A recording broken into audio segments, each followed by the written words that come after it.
Kaynana ve gelin. Devlete benzerdin senin bayrağın. Dimdeyim yanardı senin çırağın. Gelinler salmazdı sol ele sağın. Şimdi defterlerde yoksun kaynana. Kazanlar kururdun oğlum evleni. Saz ile türküde adı söyleni. Gelin tahta bindi, gitti zamanı, qəhərdən içerin dolsun kaynana.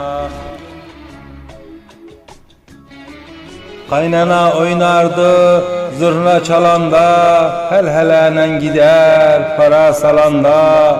Pişmanlık el vermez gelin gelende, gelmemiş gelini sorsun kaynana. Kaynana korkundan gelin titrerdi, düz yerde yeriyip gelin büdürerdi. Gelin ne diyeydi olmaz diyerdi, şimdi evde garip sensin kaynana. Türlü türlü boyaq gelinler vurur, saatler aynanın karşında durur. Kaynanayı gördüyse yüzünü vurur, gelir konak gibi görsün kaynana. Kaynanasız gelin kefine çapar, ne zaman isterse uykudan kalkar. Oğlan özelinde yemeğini yapar, duamız başıya gelsin kaynana. Bir oğlum olunca ayak yer tutsun, koyarım kaynanam aklını unutsun. Ümidim Allah'tan tezine bitsin, teker meker gidip düşsün kaynana.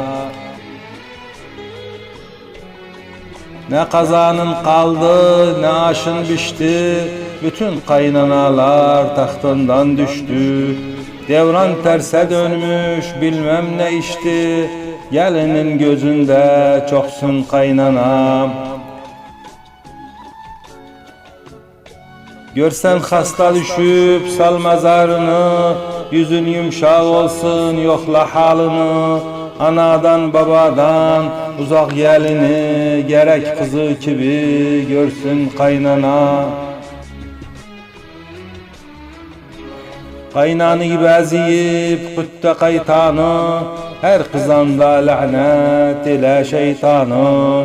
Biraz ziyadiye sal kaynanan hanı, köştü toprak oldu bilsin kaynana. Sözümü değmedim pay kaynanıya, yüzün ak geline asıl hanıya. Kızın oğlun diyen bedel canıya, geline de ana olsun kaynana.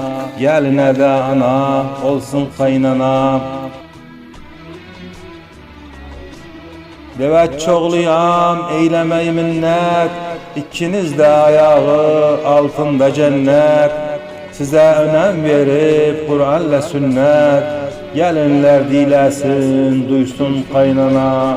Gelinler dilesin duysun kaynana. Gelinler dilesin, gelinler dilesin duysun kaynana.